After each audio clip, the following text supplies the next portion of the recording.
What's up, everybody? Welcome into the FanDuel Sunday Night Fantasy Recap. I'm your host, Simon, joined as always by my wildly handsome backward hats cap wearing Jay Felicio. What's up, Jay?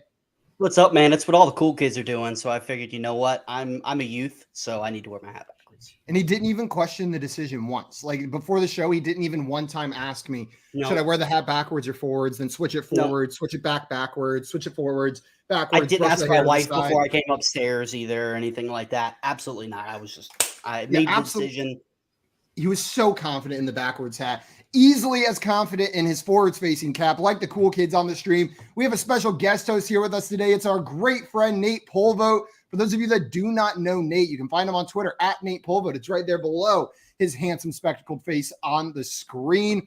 He is the man who does a little bit of everything over at IBT Media. You can also find his written work on Fantasy Pros and Trophy Smack as well. Nate, thanks so much for joining us today, my man. Thanks for having me, guys. I'm really stoked to be here. I was really excited when Jay asked me to come on. And Jay, I've got to say, you were a man of confidence with that hat. Like, you just don't care. You don't care that it looks silly. You're like, you know what? I'm doing it. I'm wearing this hat backwards. That's right. I'm going to be like all the youths out there. It's beautiful. You love it. That's right. It takes 10 years off of you, Jay. You look 35 again. With the 10 years. I'm just messing with you.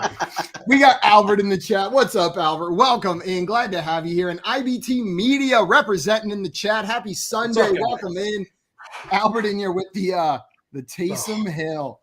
Yeah. I got a feeling we're gonna have a Simon rant before the show's over. I hope so. You know what? I don't think you're gonna get the full rant today because before you get the full rant, I need the numbers. I need to see the snap count to get the full effect of this rant, I feel like, because it's going to be infuriating. Like, it's going to be infuriating what he did in that game today. And the worst part is this morning on pregame with Brightwell Fantasy over on Better Sports Network, we had Scott Angle come on and he was talking, Taysom Hill, anytime touchdown score. I like it today. I think he's going to have a big game. And I was like, absolutely not. You cannot pay me to start Taysom Hill. It's just, he did it to spite me. We got figures in the chat with nothing but flames. What's up, my man? Welcome in. And before we get started breaking down these games that happened today and previewing Sunday Night Football, we have a question in here from Chris kicking us off. He said, got offered Miles Sanders for Thielen and Melvin Gordon. I have a lot of wide receiver depth. Should I do it for the RB upgrade on my team? So, Nate, do you view Miles Sanders as an upgrade over Melvin Gordon? And would you make this trade? I'm not sure right now because there's so much up in the air in Denver. Like, we've got Latavius Murray coming in, but we don't know what that's going to mean. Gordon put up some good numbers on Thursday in a really sloppy, crappy game. I don't know that I'm willing to move for Sanders because we've seen Sanders be so streaky where sometimes the volume is there and then all of a sudden just disappears. That's a tough one. I don't think I'd do it. Probably. I don't think I'd move Melvin and Thielen for Sanders. It's rough, right? Because Miles Sanders, I think they're relatively close, Sanders and Gordon, but you get Sanders in that Eagles offense, which is enticing. That is true. It is such a difference to what we're seeing on the field for that Broncos offense right now, which really limits Melvin Gordon. That being said, Thielen's a big piece to add for a slight upgrade. Even if he is sitting on your bench, I think you could get a slightly better running back for Thielen and Melvin Gordon. I'd go shopping with that pair. Yep. Thielen plus Melvin Gordon, go shopping, see if you can get something else besides Miles Sanders. What do you think, Jay? Yeah, I pretty much agree with everything you guys said. When I first looked at it, I was leaning towards the Miles Sanders side, but starting next week, we're going to have bye weeks. So even though Adam Thielen might be on your bench right now, he might be somebody that you're starting when your wide receivers go on bye. So I agree. I don't think it's a big enough upgrade to make that move now. I would want something a little more in order to make that deal. And a great team with great depth can all of a sudden have 6 starters not playing, and the guy that's on your bench that you thought you would never have to start is in your lineup in week 5. That sounds a little specific. Simon. Just hypothetically, fully hypothetical. That can happen. Okay. It could happen in week 6. That one's truly hypothetical. Right. Guys, before we get started talking about some Sunday Night Football, I want to remind everyone of a couple things. Number one, if you're not already following our guest host, Nate, over on Twitter, go and fix that right now. Truly one of our favorite people in this space. He's on Twitter at Nate Polvote, right there on the screen. Super easy to go find him over there. Hit that follow button. After you do that, if you're watching the show, that means you're already watching us on Facebook, YouTube, or Twitch. If you're on Facebook, hit that like button to show us you like what we're doing over here. And if you're on YouTube, make sure you subscribe to FanDuel. On Twitch, hit that follow button. Then head over to FanDuel across all their other socials. We're talking Instagram. We're talking TikTok. We're talking Twitter, at FanDuel everywhere. They have a whole team of killer content creators, almost as suave as we are, helping you guys win some money and win your league. So you're going to want to make sure you're following them. Let's talk some Sunday Night Football. Before we get in there, though, JL in the chat. And JL, the reason he is not on air with us right now is because he's going to be at that Sunday Night Football game in Baltimore. The Bengals He's actually starting at quarterback for the Baltimore Ravens tonight. Oh, is it? What happened to Lamar Jackson? He had to poop. Yep. It happens, you know. It's a long poop. So there was too much shrimp Alfredo before the game. Mr. Scamper's in here saying hi, everybody. What's up, Mr. Scampers? Glad to have you in here.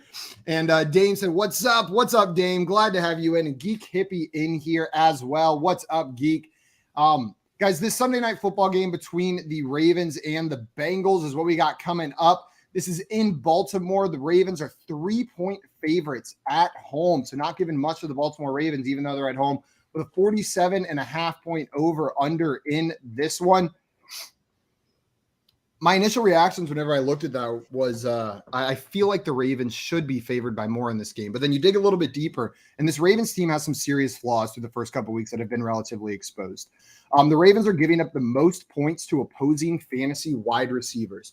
We know Jamar Chase and T. Higgins are in your lineup if you have those guys on your team. Like, I can't imagine a team where either of those guys doesn't make it into your starting lineup.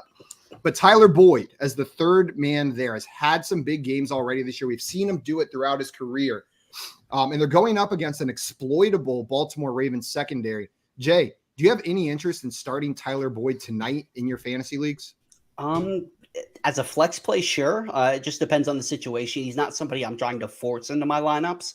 But, you know, if you're in a situation where you have an injured starter, you know, it's 5 weeks in, but we're already dropping guys like flies left and right, I definitely am more than comfortable sticking in Tyler Boyd as an injury replacement or a flex play.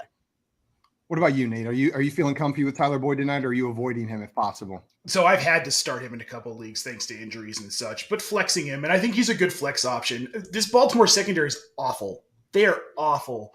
And Burrow really needs this kind of get-right game against an easy secondary. Maybe he won't be under as much pressure as he's been under. I think all three of these guys have fantasy-relevant weeks this week. Man, Jamar Chase and T. Higgins to the moon against this secondary. Yeah. Absolute smash for those two guys. And I'm with you. I think Tyler Boyd is a startable asset, but not someone I'm trying to force in there. Jay, Tyler Boyd or the de facto wide receiver one with Rashad Bateman out on the Ravens, Devin Duvernay tonight? Would you be starting Tyler Boyd or Devin Duvernay?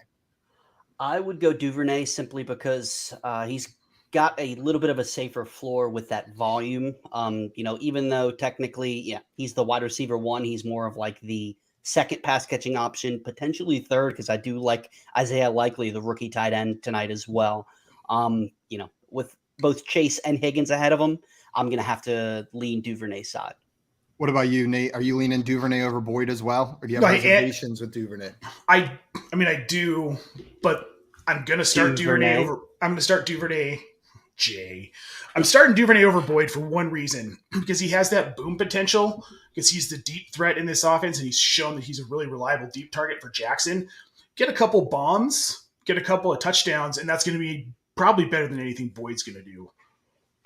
And he's done it already, even with Rashad Bateman on the field this season. Right. So, yeah, absolutely. I'm with you guys. It's going to be Duvernay. Now, Duvernay, if you also ask me which of these guys is more likely to put up a goose, it's probably Duvernay, even in that one role. Maybe he's not used the way we think, and he gets targeted twice, doesn't catch either ball, comes up with 0 points. Like, that is in the range of outcomes for a player like Devin Duvernay.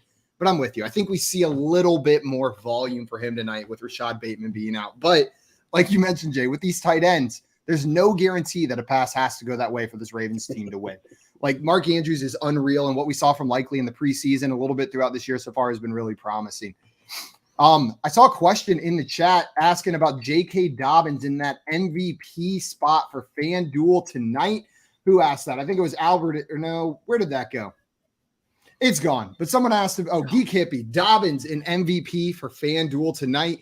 Jay, The Cincinnati Bengals defense has been fairly good against the running backs so far. This is expected to be a high-scoring game, though. J.K. Dobbins a little bit further down, like the 5th or 6th option as far as the highest-priced players go. Do you think this might be a good way to differentiate your lineup, or Dobbins is a decent player to put in that MVP spot? 100%. That's how you win these big tournaments, these big GPPs, is when, you've got something that doesn't seem obvious. Now, it's going to be a little harder for something like that to hit, but with Rashad Bateman out, J.K. Dobbins might not be on the radar of everybody because he's still coming back from that injury. He looked pretty good last weekend, but he's still, he's not quite 100%. If they decide they're trying to get him right, they want to feed him the rock. I love it. I think he's a great play for your MVP. Yeah, Herm's in here. What's up? What's up, Herms, my man? Welcome, man. Glad to have you here. And Nate, I wanted to throw this one to you. Herms had a question for us in this game. Herms had Kyle Pitts on his team, and I think there's a lot of Kyle Pitts managers out there that were struggling this week, myself included. He said Hurst or Likely as a streamer tonight. So which one of those tight ends from this game would you be plugging in? I like Hayden Hurst. I like the role he's kind of developing in this offense. But I think Likely has more upside, more boom potential this week over Hurst. More likely that he'll boom? Jay, I think it is more likely that Isaiah Likely has a better game. I'm probably going to go Likely in this scenario. Yeah, the Ravens aren't a team that's like particularly exploitable at tight end. Like they've got the weakness at wide receiver. The Bengals, Zach Taylor, are very good at attacking the weakness of opposing teams. They're going to be chucking the ball up to their wide receivers. Hayden Hurst is an afterthought in this offense tonight. I'll go Isaiah Likely, though. I'm expecting 4 points from whichever one you start. Like that's 4 points for Isaiah Likely, but maybe he gets a touchdown and then you're happy. Well, see, that's 4 more points than you get if Kyle Pitts is healthy, though.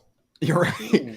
Ooh. That's honestly, it was like kind of relaxing. Just like I know Tyler Conklin. Don't worry about it. Tyler Conklin didn't do much for me today in my lineups, but like, hey, you expect that. It's I have low expectations for Tyler Conklin. Kyle Pitts like, in there. Yeah, it was like that's fine, whatever. I was wrong on Conklin, but that feels a lot better than being wrong on Kyle Pitts every single week. It hurts.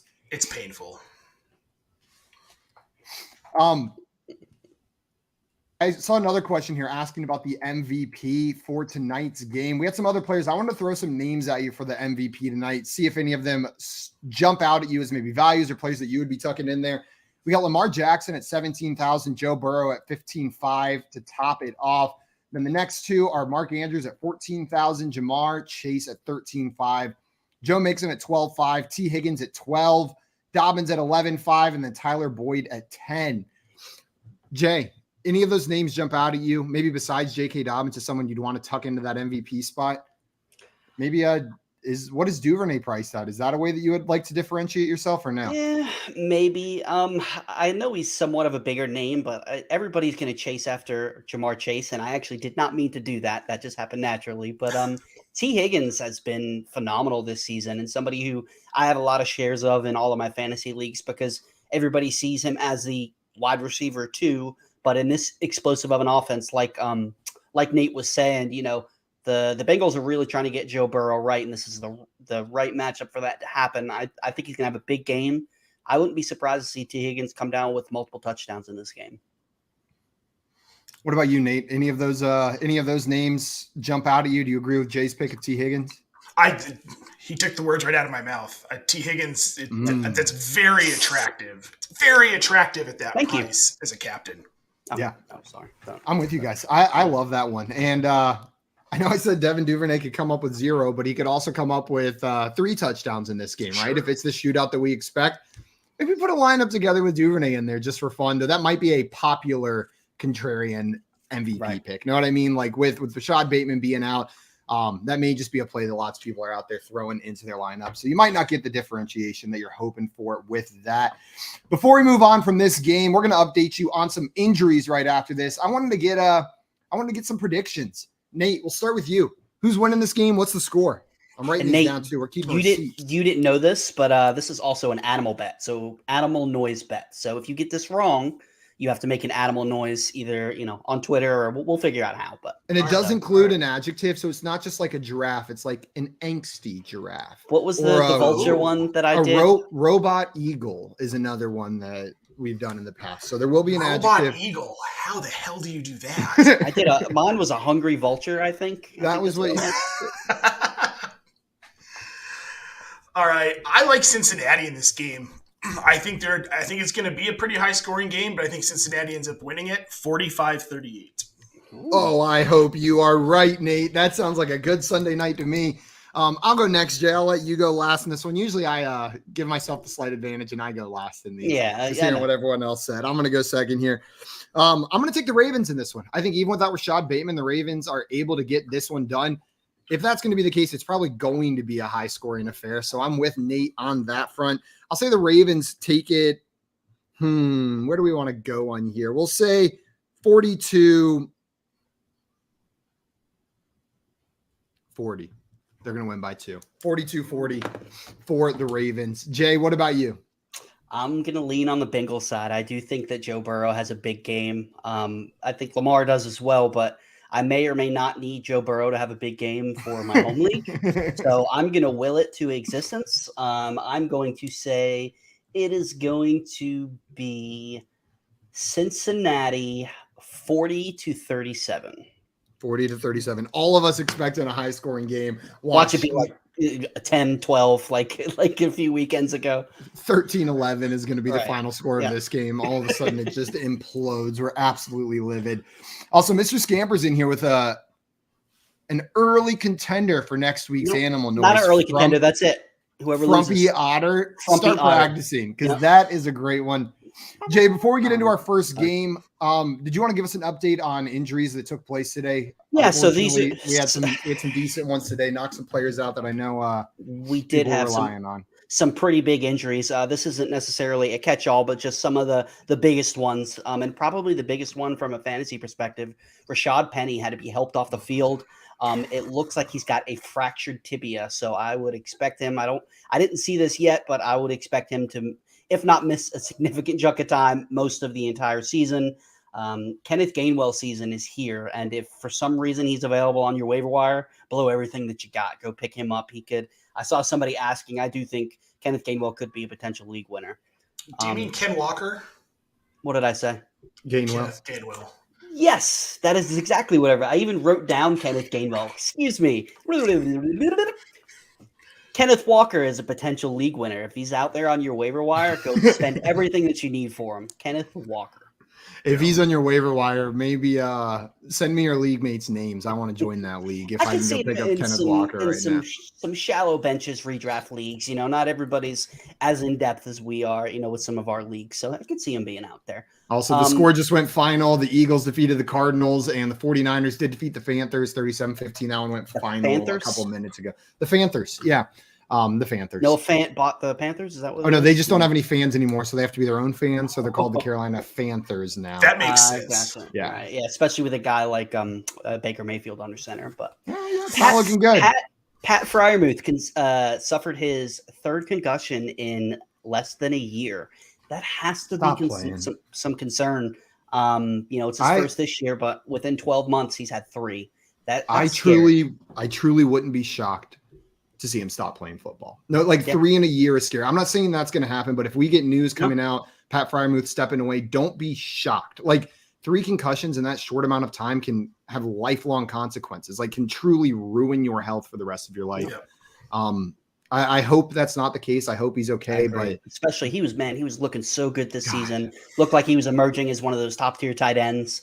It's really, unfortunate. And as all these guys, we hope, they get healthy quick. And same thing, anytime it's a brain injury, you're a little scared. So get well soon, Pat Freiermuth. But we had another concussion. One. Yeah. Chris Olave had a concussion. Don't know how much time he's going to miss. Is something to keep an eye on. Teddy Bridgewater, while he did pass concussion protocol because of the new rules that the NFLPA and the NFL set up this past weekend, even though he passed, he had enough signs that he was ruled out for the game with the elbow injury and the head injury. So I'm glad that they put those in place to protect players from themselves. Damien Harris pulled his hamstring. Don't know how much time he's going to miss, but Ramondre Stevenson got that bell cow back status. If Damien Harris is out for a long period of time, Ramondre Stevenson is another one that should have a lot of fantasy value going forward. Christian Watson pulled his hamstring as well. He's got a history of soft tissue injuries. And then Drake London tweaked his ankle, but he didn't miss any time. Should be perfectly fine. And Saquon Barkley left the game, came back in and had a doozy of a game.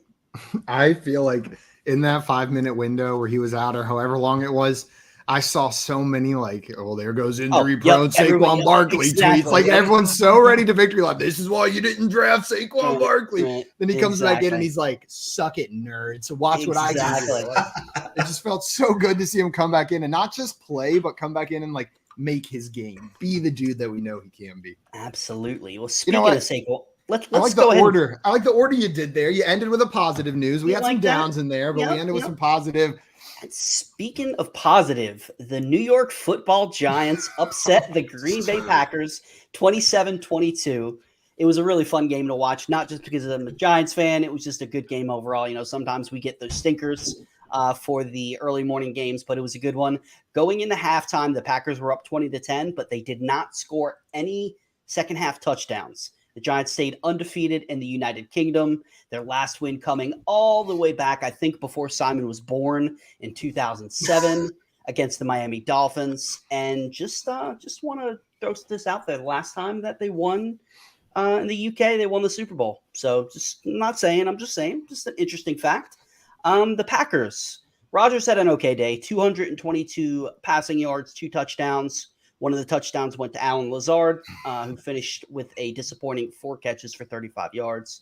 Randall Cobb led the way with 13 targets, 7 catches, and just under 100 receiving yards on the day.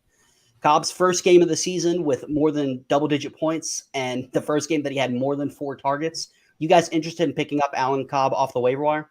Alan Cobb? Yeah, absolutely. Wow. If they're smushing those guys into one player, that's great. We can get the high target volume. Randall Cobb's first game of the season with double-digit points or more and more than 4 targets. Are you interested in picking up Randall Cobb off of the waiver wire? If he's going to be involved in this offense, yeah. Is this going to be consistent, though? Yeah, I think that's the question. Now, that being said, this is I'm not looking at these 13 targets in a vacuum, because he had the 4-3-4 before that. We know how Aaron Rodgers likes to play and who he likes to throw the ball to, right? If this was any other team, any other quarterback and a veteran player who wasn't getting targeted heavily, all of a sudden had a game with 13 targets, I might say it was his week. You know what I mean? But Aaron Rodgers likes throwing to players that he's comfortable with. They made a point of saying Randall Cobb needed to get more involved, and here he is with 13 targets.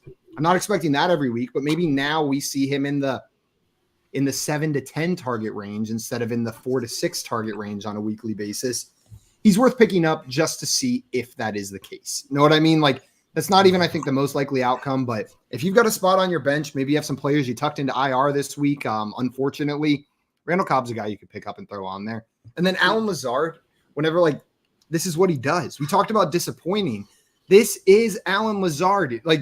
Whenever you drafted him, you knew this was his floor. He's probably going to get close to double-digit touchdowns. That's what he does. He's a big-bodied, touchdown-catching wide receiver, but he's never been that high-yardage guy. He's never been the guy to get 1,000, 1,100, 1,200 yards. If he gets to 800 yards and has 10 touchdowns, you should be thrilled. So I'm not sure this is, I guess depending on your expectations, this is a disappointing game, but this is a quintessential Alan Lazard game. This is who he is as an NFL player. Yeah, or if you were super high on him, like our good friend Dave Kluge, who was all aboard the Lazard train, then it might be a little disappointing. But I'm with you. This is kind of what you've come to expect from Alan Lazard. I was on the Lazard train too. I just want to say I'm sorry. No, I drafted a ton of Lazard, and I still don't think. I don't think it was a bad draft pick. You know what I mean? A guy that's going to get going, the upside was well worth it. It's fine, and you can still start him. He's startable still. Absolutely. Despite what certain people on Twitter would like you to think, all of us have lots of bad calls. All of us have lots of good calls. That's just the way this wonderful game works. But speaking about disappointing, the running backs for the Packers really did not do much. 16 attempts, 63 yards, and 2 catches for Aaron Jones. He's had a solid season so far. He's averaging 14.4 points per game. But you have to be concerned for A.J. Dillon. He was a hot name going into the season, but he's 6 carries. Today he had 6 carries, 34 yards. He had a big week 1, but since then he's failed to score double-digit points, 4 straight games, no touchdowns, and he's averaging 49 rushing yards per game on the season. Are better days ahead for A.J. Dillon? Are you guys looking to trade for him, or is he just one of these early season busts? This Packers team needs to be better for A.J. Dillon to be the fantasy player that we wanted him to. They can't be in these super close games with teams that they're supposed to be killing. Like A.J. Dillon's value comes in the Packers are up by 10. The Packers are up by 14. They're running the ball down. Like he's perfect for that role. And that's just not what this Packers team has been doing in most of their games so far this year. An overtime game against a third-string quarterback in New England, a London loss to the New York Giants. Like, I think maybe this Packers team thinks they're better than they are. I think they're better than they're not as good as we thought they were going to be coming into the season. And a lot of A.J. Dillon's fantasy success was dependent on this Packers offense being well above average, being a great NFL offense. And they're not. So can he get it together? Yeah, but we need to see improvements from this offense as a whole, and then A.J. Dillon's success will follow. Well, I think you nailed it, Simon, in that this team we were way too high on this offense. Not good. It's like, it's not good. And all the Aaron Rodgers drama, like you can see how it's affected this team. And while it's quiet now, that was quite a distraction during the offseason, and it probably affected a lot of their prep preseason and in training. What did you even hear? They said just here recently, he said that he doesn't know if he's going to play next year, depending on how the wide receivers develop. Like, what does that say to these guys that, these young guys who are, you got a couple of rookies. Obviously, he's still got Randall Cobb, but what kind of confidence is that putting your team? Like, yeah, if these guys don't get any better, I'm out. Like, what does he expect? I would, for the rest of my life, if Aaron Rodgers retired and I was Romeo Doubs or Christian Watson, I would go around telling people that I made Aaron Rodgers retire. You know what I mean? Like for the rest of my life, that would be my fun fact. Like I made Aaron Rodgers retire. It was solely dependent on me, and he decided to retire. It was me. Congratulations. Is there just something about Green Bay that makes these star quarterbacks go nuts at the end of their career? Like Brett Favre went a little crazy. I mean, he moved on to other teams, but still, like, we've got Aaron Rodgers being a wacko. I kind of think the best thing that could happen for this this Packers team is Aaron Rodgers to walk away at the end of this season and let them move on. Let them figure it out.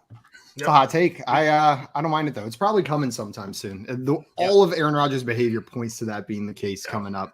And especially, I have to imagine he doesn't like being on a team that's playing like this. He's not used to it. Yeah, exactly. Yeah, he's definitely wishing that they brought back Devontae Adams. But on the other side of the ball, Saquon Barkley does Saquon Barkley things. Not only could you eat Thanksgiving dinner off of his quads, he's taking wildcat snaps. He's catching the ball, rushing the ball. He's doing it all for the Giants, the 4-1 New York Giants. I'm just rubbing it in as long as I can because I'm expecting the other foot to drop and this to come crashing down as soon as possible. So I just got to throw all that in there. He did leave the game with an injury for a little bit. He came right back in. He could even had a better day, but while he was out for a little bit, Gary Brightwell Jr. got his first career touchdown, and Saquon came out, and you love to see it. Came out, was all about it, gave him a hug, was cheering him on. So you love to see stuff like that with the teammates.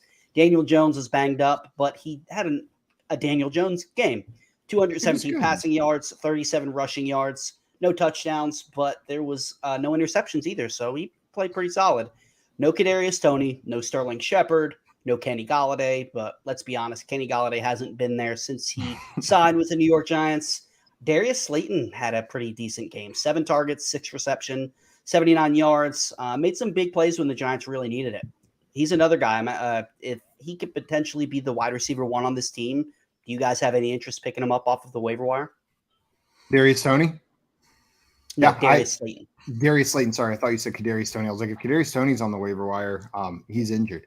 But Darius Slayton, potentially, he's a guy that he's on my radar. He'll probably be my third or fourth player, like as I submit my bid groups or whatever they are. But that's more has to do with this New York Giants offense. And I just don't trust that they're going to have a consistent wide receiver that's always leading in targets week in, week out. I think it's going to be a rotating cast.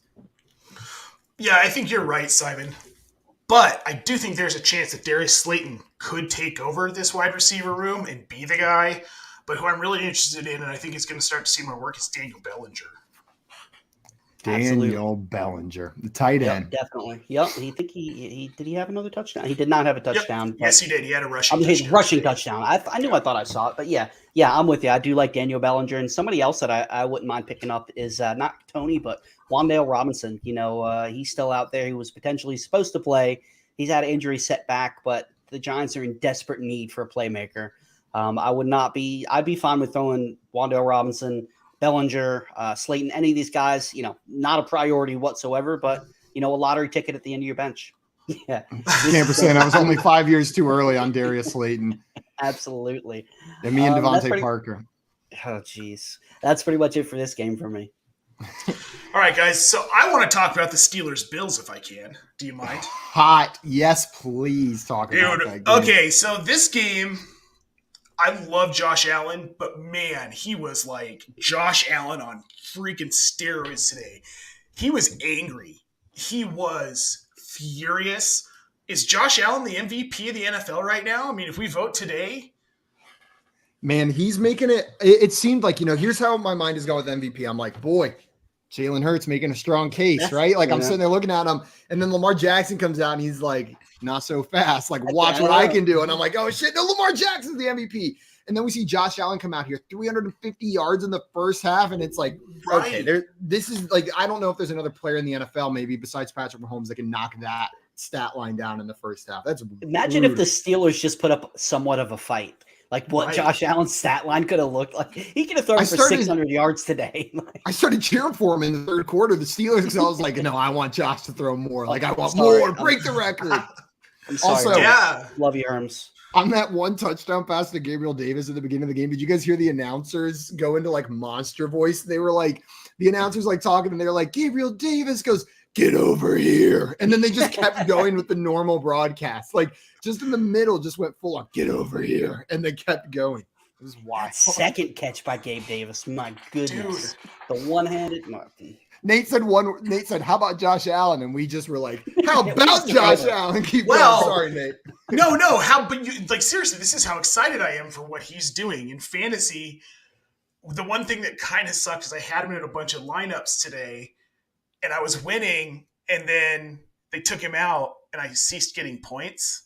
Yeah, that's and I got kicked out of money. But it was fun to watch. Gabe Davis, man, is he back? I kind of feel like we have to at least think about him as a solid wide receiver too. When he has these boom weeks, 3 catches, 171 yards, and 2 touchdowns.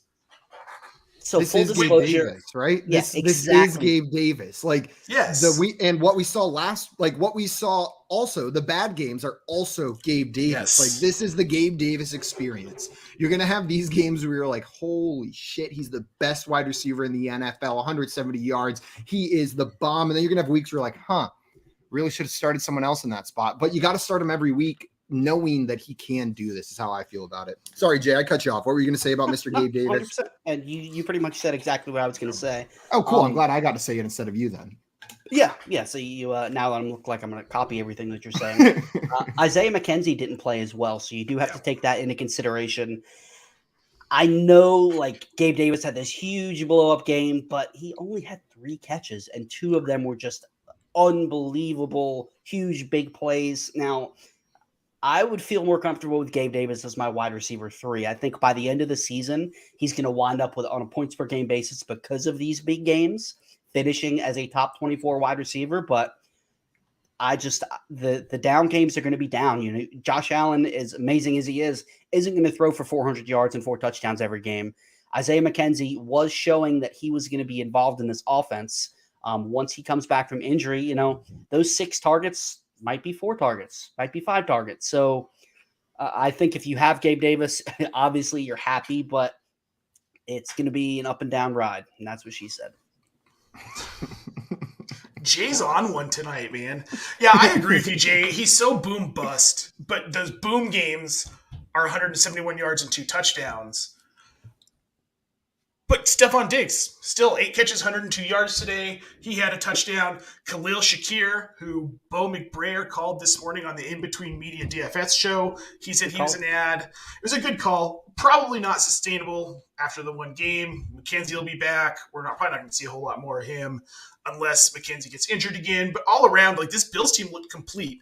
They didn't run the ball especially well. It was kind of such a tandem approach, and I think we finally reached the point where I don't know that any of these running backs are really startable week to week. And Singletary, Cook, Zach Moss got 1 carry for 7 yards today. Like, Josh Allen is the running back in this offense, and they don't need him to do it a ton because they're throwing the ball so well. I was heavily starting Devin Singletary today. He was one of the guys I was very excited about. And you know what? Going forward, I'm probably still going to start Devin Singletary, not with as much excitement as I did in this league, but I do think of the backs there, he is by far the best running back, and I think the Bills recognize that, and he'll have the most carries. Now, it's not going to be like a true workhorse role. We're going to see other guys with 5, 6, 7, hell, maybe sometimes they even get up to 8, 9 carries, but Singletary should most weeks get double-digit carries. But you're right, Nate. The problem with him is not that there's other running backs eating into his workload. I think it's more this offense doesn't need him to win games. Like, the running backs that you want are the ones where in order to win the game, they are a necessary part of it. Singletary is just not with Josh Allen under center. He's not necessary. Well, and James Cook's starting to see more work. I mean, 7.8 yards per carry for Cook today. Devin Singletary had 6. We, as Herm says, I will not besmirch the name of Devin Singletary.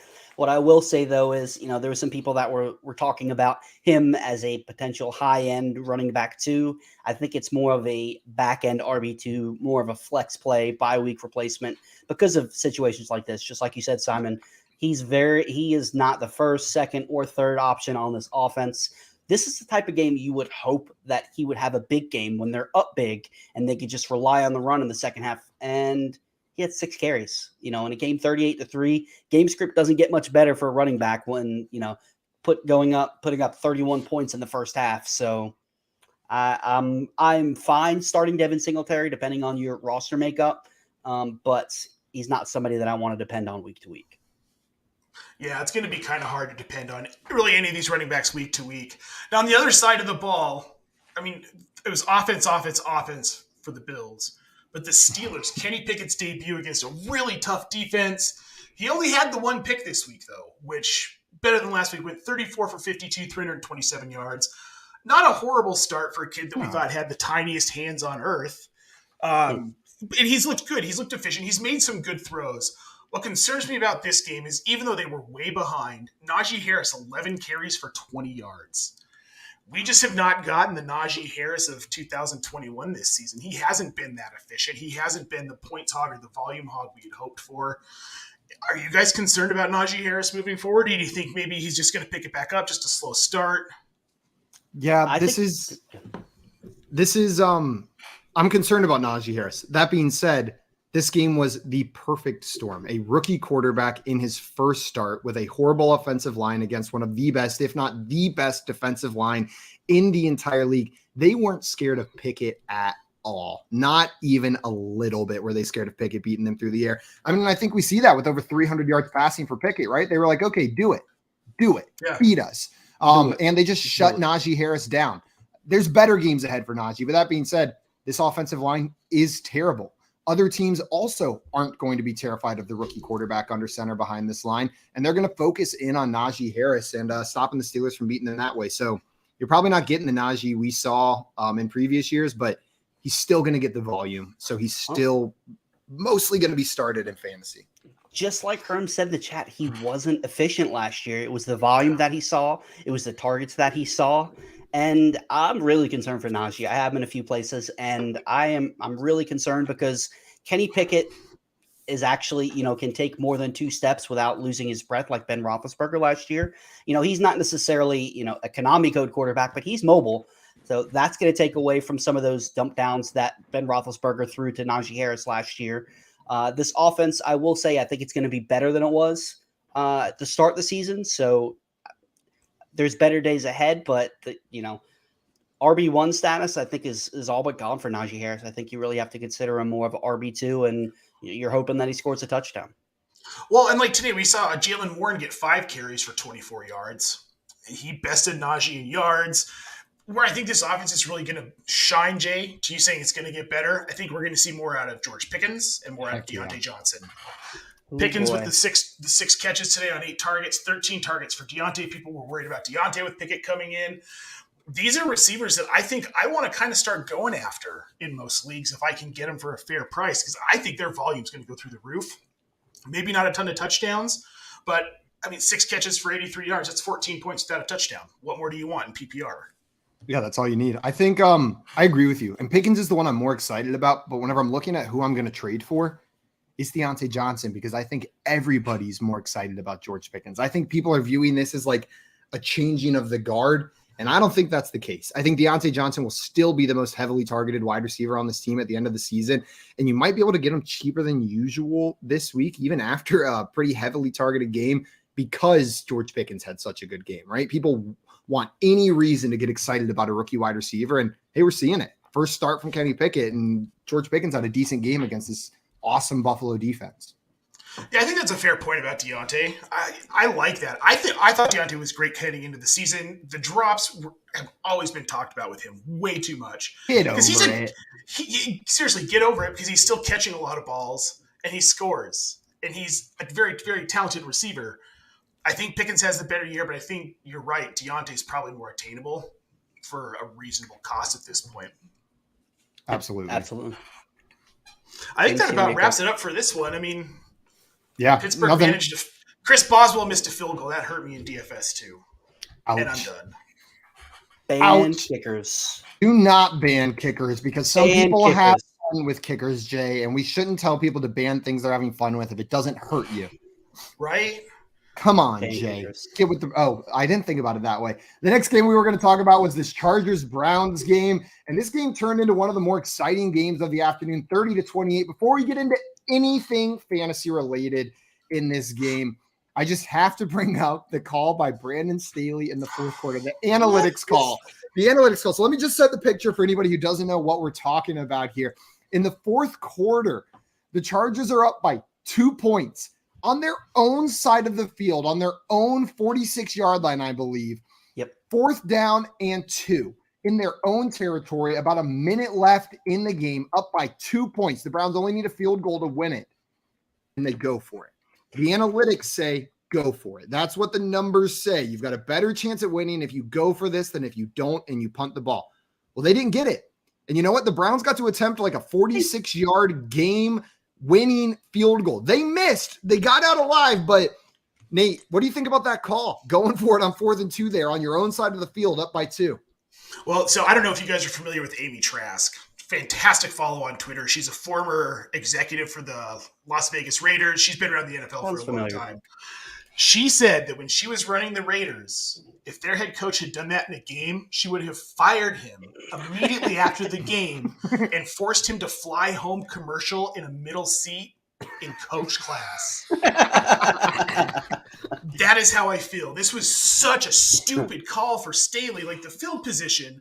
And now, granted, this Browns team isn't like the most electric on offense, but Brissett's got an arm. Like he could throw, and that's a really fair point. Yeah. If you're playing the Browns, it's still a safe call, but dude, that's a risk. And Cade York hit a 60-yarder in week 1 to beat the Jets. Yeah. Beat the Panthers, I'm sorry. But still. Stupid. They throw it to Mike Williams. They don't even try to, you would think, well, 2 that's yards. the other thing that drove me nuts about it was throwing it. Like, dude, you've got Austin Eckler, who has 173 yards on the day. He's been running all over Joshua Kelly looked good.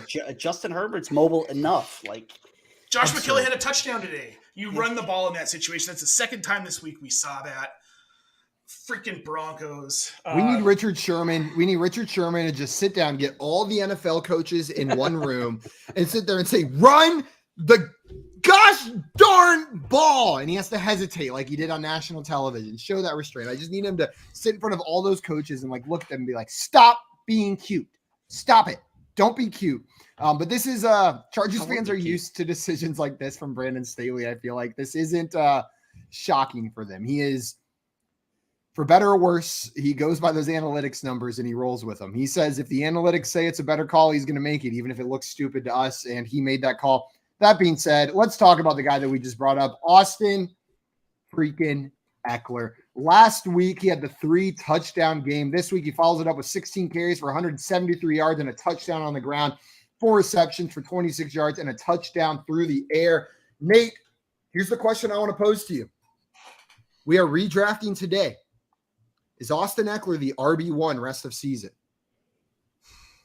Redrafting today, knowing what we know now with injuries, he might be. He's getting so heavily involved in this offense, and they need him to be involved. You see, today, I mean, they would have lost that game if they didn't get Eckler going. Plain and simple. They need this element of their offense. They're 3-2 because they haven't been using Eckler effectively.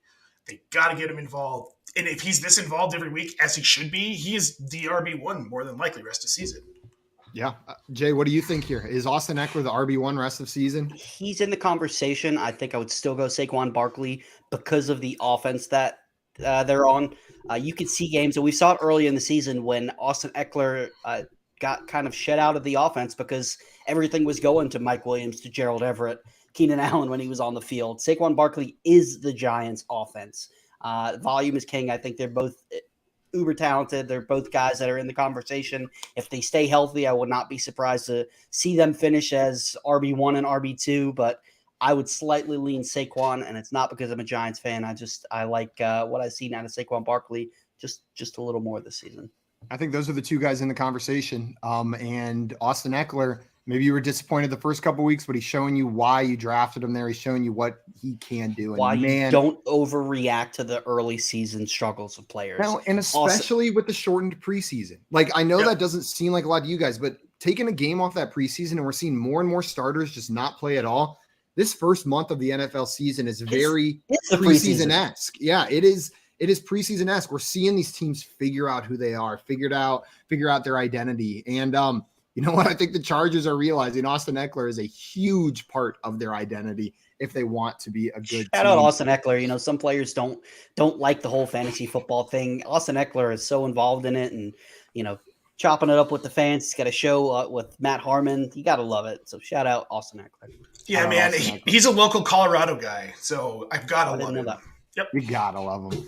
On the receiving side, it was the Mike Williams show. 13 targets, 10 receptions, 134 yards. This is the kind of game a player as talented as Mike Williams can have. Whether Keenan Allen is in or not, it certainly helps whenever he's not. It guarantees, I say guarantees. We've seen it not guarantee. It makes it a lot more likely that those targets go his way. Keenan Allen's coming back. You probably see fewer of these games whenever Allen's in there, but that doesn't mean they're going to go away. Mike Williams is a wildly talented wide receiver. Jay, are you moving him out of your starting lineup with Keenan Allen coming back? Absolutely. I love Mike Williams. I was very, very high on Mike Williams coming into the season. I honestly think that by the end of the season, even when Keenan Allen is on the field, I think Mike Williams is going to emerge as the wide receiver one for this team. I think they've got the chemistry between him and Justin Herbert. You love to see it, you know, when with Keenan Allen not on the field, those, you know, we talked about who was it that we were talking about? Boom Bust, Gabe Davis. You know, that's kind of the experience in the past you've had with Mike Williams. Well, when Keenan Allen's not on the field, you don't have to worry about that because he's seeing the volume. So could have some more boom bust days when Keenan Allen comes back, but I think it is a changing in the guard. And I think that Mike Williams by the end of the season is going to be on a points per game basis, a total points basis. I think he's going to be the wide receiver one on this offense. Albert, and you're saying Browns have a bad run defense. Both of these teams have a bad run defense, the Chargers and the Browns, and we saw that. We're going to move over to the other side of the ball now. IBT Media, and here saying Nick Chubb also in the number one RB1 overall convo. He's getting it done. It's without the receiving work that a lot of these other players in the RB1 convo are doing, but Nick Chubb says, I don't even need it. 17 carries, 134 yards, and 2 touchdowns on the ground. Dude is a monster. I never get tired of watching Nick Chubb. I mean, what are we going to add on there? Play him and get excited. He's good. Because he's very good, and the Browns offense runs around him. We talk about players that are necessary for their team to win. Nick Chubb is so necessary in this offense. Also on the Brown side of the ball, I want to give a shout out to Mr. Jacoby Brissett. This is a tough situation that he is in this Cleveland offense, being the starter, knowing that there's an end to it coming in week 11. There's been a lot of focus on this Cleveland team. He's just been seen as the, until Deshaun's back guy. Dude, he's playing out of his mind compared to what I expected from him, right? Like, he's looking good, and he's just giving it his all out there on the field. The one play, did you guys see the play where it looked like he was for sure taking a sack on 3rd and 9? Third and 9, there's like 4 defenders swarming around him. The cameras were like, and Jacoby Brissett goes down. Then all of a sudden it's like, wait, he's over there. He snuck out, got around, got the first down. Like, that's an effort play right there, and Jacoby Brissett did it. So shout out Jacoby. They've been in every single one of these games too. You know, they easily could have won this game. There was who was it, with the Panthers or somebody that they blew a late. The Jets, right? Was it the Jets that they blew the late? So, I mean, that's 2 games they could have won, and they could be 4-1 right now. So, yeah, you got to give it up for Jacoby Brissett. The one other player I wanted to highlight on this Browns team was Amari Cooper. Amari Cooper, I think, looking back, this is a player I really missed on going into this season. I thought this team wasn't going to be throwing the ball very much. I was nervous about Jacoby Brissett, but Amari Cooper's doing Amari Cooper things, 12 targets, 7 receptions, 76 yards, and a touchdown. And this isn't the first time he's done something like that this season. Nate, how are you viewing Amari Cooper rest of season? Wide receiver 2 territory. What are you thinking about him? I think he's wide receiver 2. He could sneak into the back end of the wide receiver 1 conversation, but that's going to depend on what we see out of Deshaun Watson when he comes back. We don't know what we're getting there. And that's my concern with a lot of this offense outside of Nick Chubb. Deshaun Watson could be real rusty, so it's really hard to like a lot of these guys past week 11 because we're going in blind. And not just rusty. We don't know who his preferred targets are going to be, right? We don't know who's going to like throwing the ball to. Maybe him and Jarvis Landry have a connection. Maybe he likes taking more shots with DPJ, and we see Amari Cooper Jarvis a little Landry's less involved. no longer on this team. Just want to throw that out there. Oops, I said the wrong name over there. Just throwing it out there. I meant David Bell. My apologies right there. Maybe David Bell is his preferred target on this team. Jarvis Landry. Maybe he brings Jarvis Landry back to the Browns and prefers to throw the ball to him. The world is your oyster. No, I agree with you on that one, Nate. The other player, David Njoku, 6 targets, 6 receptions, 88 yards. If you drafted him late, congratulations. You have an every single week tight end starter. You don't have to play the streaming game anymore. Good job. You did it. You can stop playing that game, plug them in every single week. I think that's it on this game. Jay, you want to move on to the most exciting game of the week? The Texans versus the Jaguars. This game was just phenomenal. And before we do that, there's a couple questions in there. You want to hit those before we jump into the game? Yeah, let's hit some of those while we're pulling those up. Mike in here said, I got an idea. Me too. Oh, it's not the same idea. He said, how's this trade? Juju plus Jeff Wilson for Michael Pittman and Raheem Mostert. And then he said that when my partner inevitably asks for more, offer Drake London plus Jeff Wilson for Pittman plus Raheem Mostert. So, Jay, how are you feeling about this trade? Let's look at the final one. Drake London plus Jeff Wilson for Pittman plus Raheem Mostert. I like Drake London a lot, and I don't think now is the time to trade him. I think you're going to be selling low because he's going to be involved in this offense. They're going to pass the ball more. Who knows if Marcus Mariota is going to be the starter for the season, the full season. I do think it's a good idea to try to get rid of Jeff Wilson because he does have a shelf life. Elijah Mitchell is expected back before the end of the season. Raheem Mostert, I like him a lot. He was somebody who I said you should pick up off the waiver wire last week. But I think value-wise, it's pretty much a push between him and Jeff Wilson. And Michael Pittman, man, Matt Ryan has not looked good this season at all. He's looked washed. And I'm concerned while I do think Michael Pittman, is going to have the volume. I think the play of Matt Ryan is going to hold him back from having that wide receiver 1 type season. So I think you're thinking the correct direction, but I would hold off. I think better days are ahead for Drake London, and I think you'll be able to get more for him versus Michael Pittman. Let's say one more in here. Super C wanted to know, currently down 36 with Lamar, Mixon, Jamar Chase, and Waller left. Then their opponent has CEH, Tay, and McPherson. What do y'all think? Nate, you think this person's going to pull the W out, or are they going to be looking at a loss at the end of this Monday night? I think actually having Lamar, Mixon, Jamar, and Darren Waller, I think you're going to be okay in this one. I think you might be able to pull it out. My only concern is Darren Waller. He's been so boom bust. I guess my other concern is Joe Mixon a little bit because he's been like historically inefficient. Yeah, I'm with you though, Nate. I think you got enough star power going on that left side that you're going to pull out the W there. You're going to pull out the W on that one. Well, back to the super exciting game, the Texans and the Jaguars. The Texans defeated the Jacksonville Jaguars 13-6. Honestly, we can go through this one pretty quickly. Davis Mills was buns. He was a big sleeper for some people in Superflex leagues. He's not looked good. They're going to be replacing him. Yeah, it's okay. Hey, I traded for him in a couple places. The receivers on this team, you're looking at Brandon Cooks, hoping he catches a long touchdown, and that's pretty much it. Dynasty leagues, I do like Nico Collins. I think he's very talented. Somebody who you might be able to buy low on and reap the benefits when Davis Mills is replaced. But Dameon Pierce continues with strong play. Shout out Joey, who was very, very high on Dameon Pierce. I know he was smiling all day watching those highlights. 26 carries, 99 rushing yards, 3 catches, 14 yards. He's a volume-based. I think he's a high-end RB2 the rest of the season, to be honest with you, based on the volume that he's going to be getting in this offense. Do you guys disagree with that? No, I'm with you. Not at all. On the Jaguar side of the ball, Trevor Lawrence, not a great game. No touchdowns, 2 interceptions.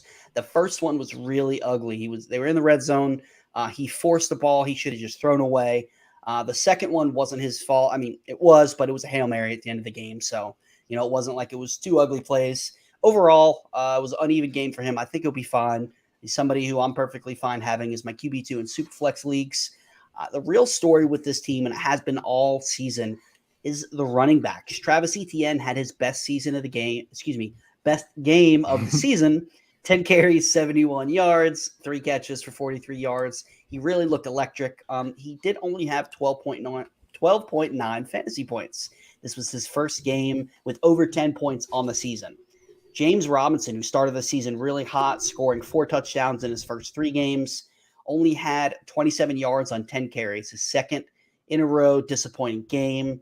His back-to-back games of less than 5 points. Guys, what do we make of this backfield? Both guys had 10 carries. Coming into this game, Robinson had a slight edge in snap count, 55% to 45%. How do you value these guys the rest of the season? I think you're I think how you should look at this backfield going forward is a very hot hand based backfield. Like I don't even think it's necessarily going to be like your typical committee, right? I think we're going to see the hot hand approach. If Travis Etienne's killing it, having a good game, we're going to see more Travis Etienne. They've got 2 very talented running backs on this team. Like that's a good problem to have, a bad problem for fantasy managers because I don't know how predictable it's going to be. I don't see Travis Etienne running away with it, but I also don't see James Robinson just like maintaining the massive carry advantage that he's had through the first 4 weeks of this season. Yeah, I'm with you, Simon. James Robinson, super cool story. But Etienne's really going to start to cut into Robinson's workload, and it makes the most sense. Etienne's going to be their long-term guy, not Doug Peterson's running back, but it appears Doug Peterson does like him. And, dude, 10 carries for 71 yards, 7.1 yard per carry average, awesome. Yeah, I'm pretty much on board with what you guys are saying. I do still think it is going to be pretty much a split backfield, kind of in the realm of like a Damien Harris and Ramondre Stevenson.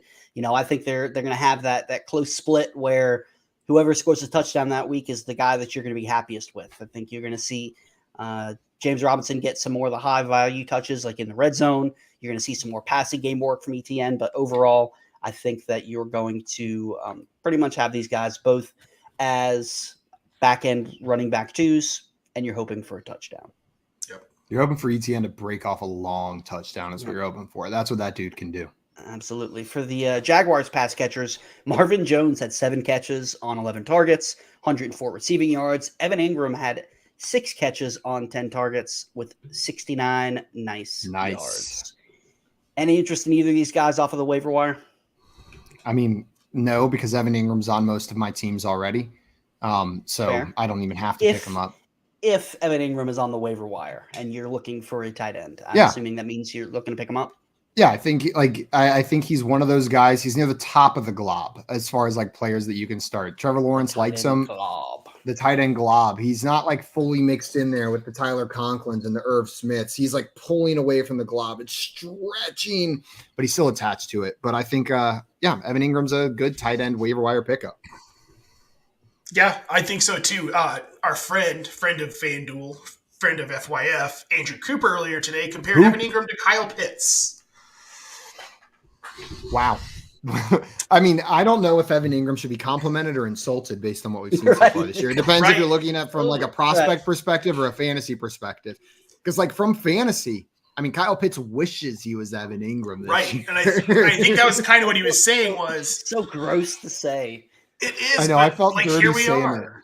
Here we are. All right, guys. Should we move on to the next game? This one was. Let's hit it.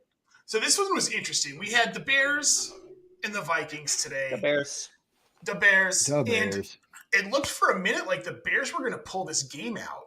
Now, this is a team that's not very good. Justin Fields was 15 of 21, 208 yards and a touchdown. But he was efficient in the running game. 8 carries for 47 yards. We're finally seeing him start to get a little bit mobile. Touchdown run that should have counted, but teammate had it called back. What was it? A holding penalty? Or no, it was an illegal block, I believe is what it was. And God, but you're right, Nate. We saw flashes from Justin Fields today in the rushing game, getting out of the pocket. Some of the passes he made were like, that's the dude that the Bears thought they were drafting. That's the player that we thought was coming into the NFL. Oh, exactly. Imagine if he had a better offensive line. I mean, his growth would be so much better if he had a better head coach. So we can talk about all of that. Wide receivers that aren't 55 years old, like Velus Jones Jr. Right. Hey, he caught a touchdown today. This is not the day to slander him. I said I was wondering if he was the oldest player to ever have his first touchdown, over 40. I mean, have we ever had a player do that before? No, I don't think so. He must be the first one. So something that was surprising in this game to me was the lack of usage with Khalil Herbert. 4 carries for 11 yards. Yeah. He didn't see a target in the passing game today. And we were all hyped on Khalil Herbert coming into this week. Yeah, I think I saw somebody talking about it earlier in the chat. I was looking for the question asking if, I think you missed the window to trade Khalil Herbert. I think right now you're better off just hanging on to him. Hoping that he gets more work done, gets more work in this backfield, or, not hoping for an injury, but hoping that there's an opportunity for Khalil Herbert to get more work. If David Montgomery were to go down again, you're better off just hanging on to him. Yep. I agree. And it's a bummer, and we were really high on him, but if you can get what you can get for Khalil Herbert at this point, unless David Montgomery got hurt and we don't know about it and he's not playing next week, it's time to move on. Now, the real story here for me is looking at Justin Fields' distribution of targets. He spread it out today. And we had a Cole Kmet sighting. 4 catches. Woo! 2 catches for Darnell Mooney. We had 4 catches for David Montgomery, who matched Mooney's yard total. But then they continue to pepper in these guys that don't make any sense. Emir Smith-Marset, who Equinemius St. Brown, we know who he is, but he had 2 targets today. I mean, for fantasy purposes, you can't possibly be holding any of these guys at this point. You could possibly be holding one of these guys on a bunch of your teams. Maybe one in particular named. Maybe someone here has Darnell Mooney on about 85% of rosters this season and is holding on for dear life, hoping this offense gets it together. Did you guys see that one-handed catch? Like, Mooney is so good. That's what's so hard about it. Him back. Mooney is phenomenal. There's a lot of talent in this offense. Cole Kmet is a good tight end, and I don't care what Seth says. I like Cole Kmet. But this is just it's a bad team, and it's not on Cole Kmet. It's not on Darnell Mooney. It's not on Justin Fields. It's on Matt Eberflus in a system that makes absolutely no sense. Rant over. Let's move on to Minnesota. Kirk Cousins, what did he complete? His first 17 passes today? It was insane. And the announcers were having an orgasm over it. They were like, yes. Oh, this is Kirk Cousins' best start in his career. Oh my God. They were just wouldn't shut up about it. I was like, I get it. Everyone's caught all of his passes. But let's be clear here. This was against the Bears. This defense is crap. Okay. So good for Kirk Cousins. It doesn't excite me for him moving forward. I think he's more of the guy we've seen the last 2 weeks versus the guy we saw today against Chicago. But Dalvin Cook looked good today. Yeah. Dalvin Cook looked The really good understatement today. of the century. Dalvin Cook looked good today. He should have had another touchdown. Like he should have had a third one. Well, and it's promising because Alexander Madison hasn't looked phenomenal. So you worry that if Cook goes down, all the people that if you've got Madison as a handcuff, it's still not going to be a great option for you. But Cook looks healthy. He grabbed his shoulder at one point today, and it made me really nervous. It's like, oh no, not this again. He was back in. We also had Justin Jefferson back to Justin Jefferson, guys. 12 catches, 13 targets. He was hyper efficient, 154 yards. Outside of him, there wasn't anybody really that impactful as a pass catcher on this team this week. I'm happy to see KJ Osborne getting targets, but he's still not fantasy relevant. Do you guys think there's any shot at KJ Osborne getting some fantasy relevance this season, or was that just a kind of a pipe dream? Without injury, it's Justin Jefferson, it's Adam Thielen, and it's Dalvin Cook as the guys that are in my lineup week in, week out. That being said, Irv Smith is a guy that I'm fine plugging in at tight end in a good matchup if you're in a pinch, but those are the guys. And I'm not looking at KJ Osborne. I'm not Alexander Madison's on my bench. Like, these other options are just not relevant to me for fantasy purposes. I like Osborne as a player, but for fantasy, he's nothing right now. I think we all got caught in this trap of, it's Kevin O'Connell. He runs 11 personnel. He ran 11 personnel 86% of plays last season in LA. Then you look at KJ Osborne. He's the Van Jefferson in this offense. We all loved Van Jefferson, so why not KJ Osborne? It's not looking like it's going to pan out, guys. No. Also, I see Marty in here saying, why are my messages deleted? LOL, bye. Worst channel. See ya, loser. Just kidding. We didn't delete your messages unless you were the spammer in here and you forgot to log into your other account, in which case we did delete your spam messages, Marty. But I see your question in there. If you're still hanging around, you decided you didn't hate us, we'll answer it in a minute for you. Keep on going, Nate. I don't think Jalen Reagor snags that random flip touchdown. Why that had to happen, I don't know. Just to piss off Eagles fans. That's the only reason. That sounds about right. It's just trolling Eagles fans every time they get Jalen Reagor a touchdown. Let's be honest, Eagles fans are always angry. So they hate me. They absolutely hate me, and that's fine. It's fine.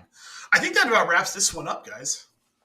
It's a weird experience this year where I like the Eagles as a team. Right. Like, I've never had that happen before, but I just they're so likable. I love them.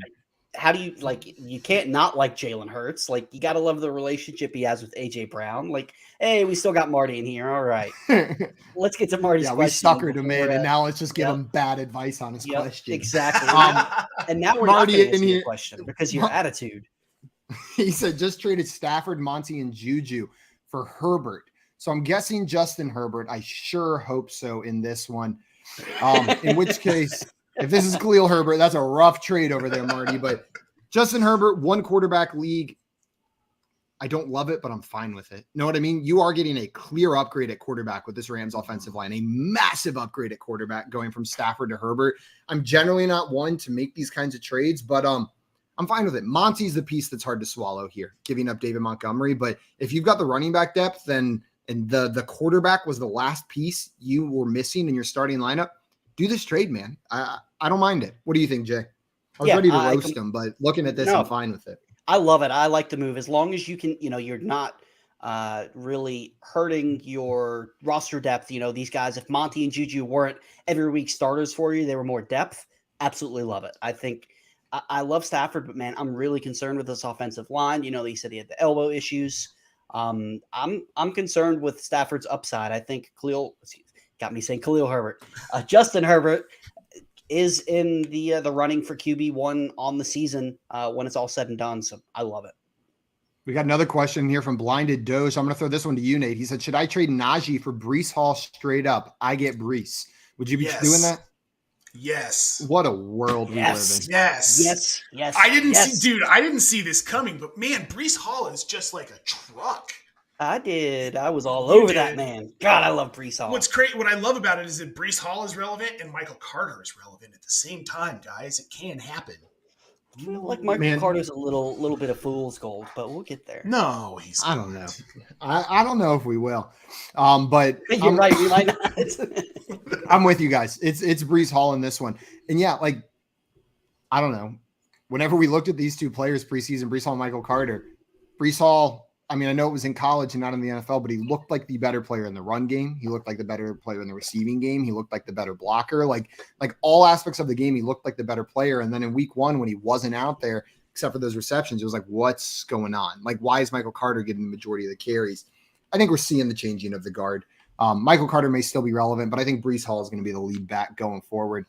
Let's hit this next game. We've got the Lions at the Patriots. The Lions at the Patriots in this one. And really, let's start on the Lions side of the ball. Okay, and then on the Patriots side of the ball, Ramondre Stevenson had 25 carries for 161 yards and 0 touchdowns in this game. Damien Harris did go down with an injury, like we said. But Ramondre Stevenson, it became clear early he was going to be the lead back with Harris going down, and he said, watch this. He said, see what I can do when you give me 25 carries. 161 yards on the ground today. Jay, let's assume Damien Harris is back next week, okay? Like, I don't want to play – if Damien Harris is out, this is an easy question. Start Ramondre every week. Damien Harris is back. How does this backfield split? How does this backfield split? Damien Harris – touchdowns in the three previous weeks. Ramondre Stevenson, 167 yards rushing in today's game. Are we going to see this as a 50-50 backfield, or is Stevenson taking control here? Coming into this season, I thought that it would be more of a closer to a 50-50 split. I think it's going to be more of a 55-45, 60-40 towards Ramondre Stevenson. I do still like Damien Harris. I think, especially where you were able to draft him this offseason, I think he provides value. Both of these guys are pretty much RB2s. Damien Harris, he doesn't get as much work in the passing game, so that's why I would prefer Ramondre Stevenson over him. But I like them both. I think he could do much worse, especially on a team like this one with Mac Jones being out. We don't know when he's coming back. But even when Mac Jones is in, this isn't, a high-flying offense. We saw, especially once the weather gets cold, Bill Belichick loves to run the ball. So I think they're both going to be fantasy relevant. I like both these guys as long as they're both healthy and on the field. But between the two, I would have to lean towards Ramondre Stevenson. Ramondre Stevenson. Nate, I wanted to ask you about the receiving option here. I think Jacoby Myers was a player that myself included, a lot of people kind of faded going into this year, thinking he's not going to return on value. He's safe, but he's boring. Where's the upside? Well, here's the upside. 8 targets, 7 receptions, 111 yards, and a touchdown. Is Jacoby Myers a weekly must-start player, or how are you viewing him going forward? He is. I thought it was going to be Devontae Parker after the trade.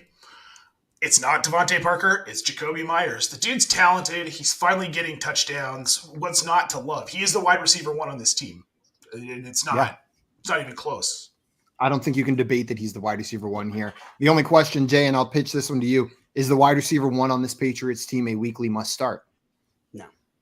No. I like Jacoby Myers. I agree with you guys. I think he has become the wide receiver 1 on this team, but he scored 2 touchdowns this season and Mac Jones wasn't on the field. So don't know how long Mac Jones is going to be out. We don't know what this offense is.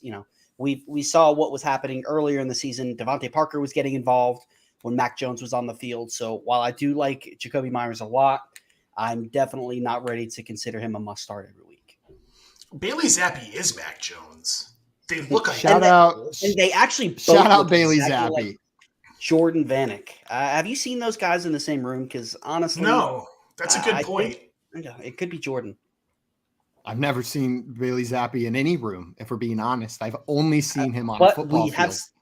Not even in a picture have I seen him in a room. I don't even know that Zappi's ever been in a room, Jay. So let's start there. I got to find proof of that first. Maybe he's just lived his whole life on the field. That's honestly like this game. DeAndre Swift was out. The Lions offense got completely shut down.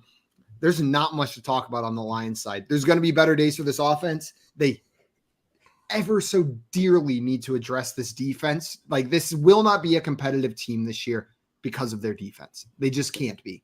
So next offseason, hopefully we're seeing, I was going to say, hopefully this team will continue to be exciting. Probably we're going to have better games. We're going to see more of what we saw through the first 4 weeks.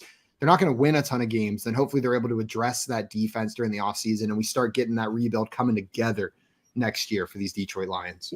And I just wanted to add to Amon-Ra St. Brown was on a snap count. He didn't play this entire game, so don't worry about him. Even there's better days ahead, especially as bad as his offense is. Amon-Ra St. Brown is going to have plenty of very good fantasy days ahead. Let's say this Dolphins-Jets game. The Jets absolutely destroying the Dolphins in a statement win, 40-17. Yeah, the Finns never had a chance. Teddy Bridgewater went down. Left the game after the first snap with, like I said, with a head injury and an elbow injury. 7th-round rookie Skylar Thompson did the best that he could, but the Jets wound up routing him 40-17. Now, I will say this game was a lot closer than the score shows. The Jets scored 21 quick points in the fourth quarter. Going into the third, it was still pretty close, but Zach Wilson had a decent game through the air, 210 yards, did not throw a touchdown. Didn't throw an interception either, but the name of the game for the Jets today was rushing the ball. 5, count them, 1, 2, 3, 4, 5 rushing touchdowns for the Jets. 2 for Michael Carter, 1 for Zach Wilson, 1 for Braxton Berrios, and 1 for my man crush, Mr. Breese Hall. God, this guy is so freaking good. Rushed 18 times, 97 yards. Like I said, he had a rushing touchdown, 2 catches for 100 yards, including a 79-yard touchdown, almost a touchdown. He was taken down at the 1. I was actually on the phone with Simon when that play happened, and I was screaming, and then he got taken down at the 1, and I was really disappointed. Simon, I hope you can hear. I'm sorry about screaming in your ear. It's just a really exciting play.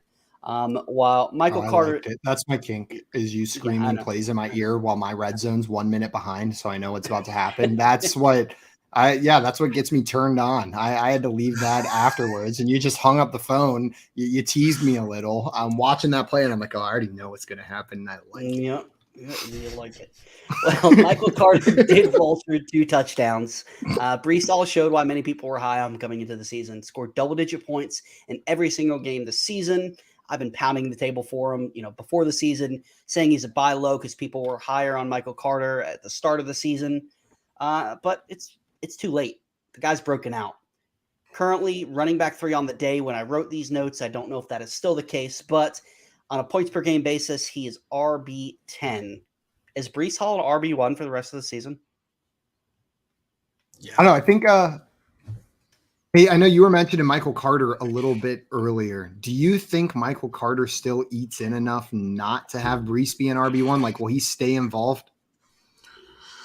He's going to stay involved, but no. I don't think he affects Carter, or I don't think he affects Hall enough because, look, Zach Wilson, you can't air the ball out with Zach Wilson. He's not reliable enough of a quarterback at this point. He's not accurate enough. He doesn't make good enough decisions. So you're going to need Breece Hall and Michael Carter to run the ball a lot and be out on short routes to bail Zach Wilson out. I think they're both relevant. I think Breece Hall's an RB1. I think that's no question rest of season. RB 10 to 12 is probably where he lands. But Michael Carter's probably a back-end RB2, somewhere around that 22 to 24 range by the end of the season as well. Yeah, I think that's fair. I'd rather him more of a flex play versus having to depend on him as an RB2, but I agree, especially if he gets these I still got to go Breece. I love Ken Walker, but give me Breece. The Scamper's asking Ken Walker or Breece rest of season. Where do you land, Nate? Breece. Yeah, it's Breece for me as well, but that's not an anti-Ken Walker take. That's a pro-Breece take. Exactly, 100%. And that's pretty much all I really had to add for this game. There's going to be better days ahead for the Jets pass catchers. They ran the ball so well. I still like Elijah Moore. I think he's a buy low because he started the season off not that great. Garrett Wilson, I think, is going to have his good days and his bad. I know Corey Davis was, had a good game. Was it last week? I'm not really like Nate said. I like Zach Wilson a little more than Nate does, but he's not gonna, they're not gonna throw the ball 50 something times like they did with elite Joe Flacco under center. So it's really gonna be those two guys, and that's pretty much it. I just love that we got a Joe Flacco portion of this season. Like, I'm glad it wasn't a full season of Flacco, but I love that we had like 4 weeks of Flacco and that it was great that we got to love it for a minute there. I think we got time to hit one more game here. And this one was a bit of a doozy, this Saints Seahawks game. A lot more exciting than I thought it was going to be. And This one, it just hurts my feelings a little bit. Nate, I'll let you take it away, but this one, just how the Saints scored that many points makes me sad as a fantasy player. Well, you know what? Let's start there. We're going to start with tight end Taysom Hill, stealing the show today with a normal tight end workload of 9 carries for 112 yards and 3 touchdowns. What tight ends do? What? You know? Stop it! Stop! Like just why do they do this with Taysom Hill just randomly? Why do they decide all of a sudden, like, you know what? We're going to march down the field and then Taysom Hill's the guy that's going to run it, right? And then it's absurd. Like, you put the New Orleans Saints on the field. You put Taysom Hill in the game. It is a 100% chance. I say 100. He threw a touchdown pass as well. But the first 3 times in the game, you put him in there, they know he's going to run the ball. They know he's going to run the ball. They know Taysom Hill is going to run the ball. And yet he still breaks off 30-yard touchdown runs. Like, either this Seattle Seahawks defense is so pathetic that the New Orleans Saints coaching staff could go over on the sideline and tell them, hey, just so you know, Taysom Hill's going to run the ball right up the freaking middle on this next play, and there's nothing you can do about it. Or Taysom Hill's a god. Like, one of those 2 things is true. So I don't know which one it is. I don't know how you feel about the Seahawks defense, but like, Taysom Hill is either literally on god status or the Seattle Seahawks defense is beyond incompetent at stopping the run. I think it's a little bit of both. Seattle's not good at stopping the run. We know this, but Taysom Hill, he's an elite athlete. And we might not love it. Simon, I know you don't love it, and I know you don't want to hear it, but Taysom Hill's going to be relevant for the rest of this season. He's going to score. He's probably going to score almost every week if they keep using him like this.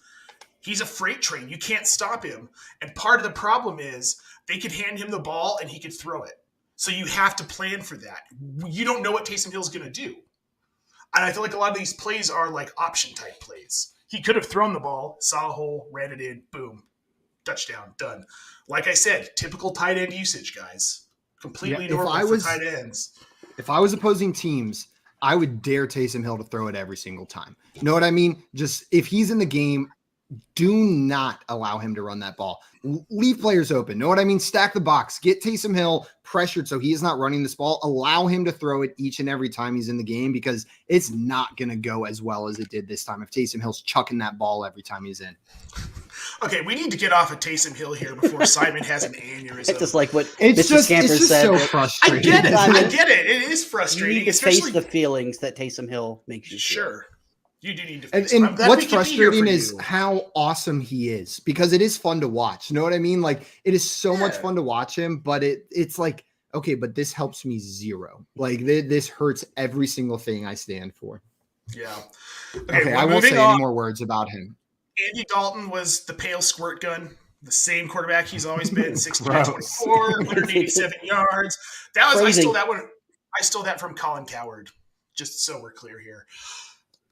Alvin Kamara had a nice game, 23 carries, 103 yards. He had another 6 catches for 91 yards. That's who probably has to be the most upset about Taysom Hill is the Alvin Kamara managers. That, yes, he had an awesome game, but he could have had one of those monster games that win you a week by himself if Taysom Hill didn't steal the rushing touchdowns. So, you really got to be disappointed. Yep. And then we saw Chris Olave get hurt. Big bummer. Hopefully he comes back. I believe it ended up being concussion. They yanked him out. He had the nice touchdown. Olave continues to impress me. He is he the best wide receiver in this class? Is he going to prove to be, from a fantasy perspective, probably the best receiver in this class? I know Drake London's phenomenal too, but I think Olave is kind of a guy you have to start every week. Yeah. Matchup or not. Yeah, especially the way he's being targeted.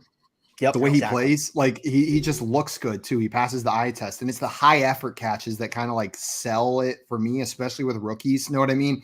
Like if I see rookies laying out, going for these balls that aren't just like clear passes, like Olave goes for it 100% of the time. I'm sold. I like the dude. I was a little bit lower on him than I should have been as a rookie, but he's in my lineup every week, and in dynasty leagues, I love the dude.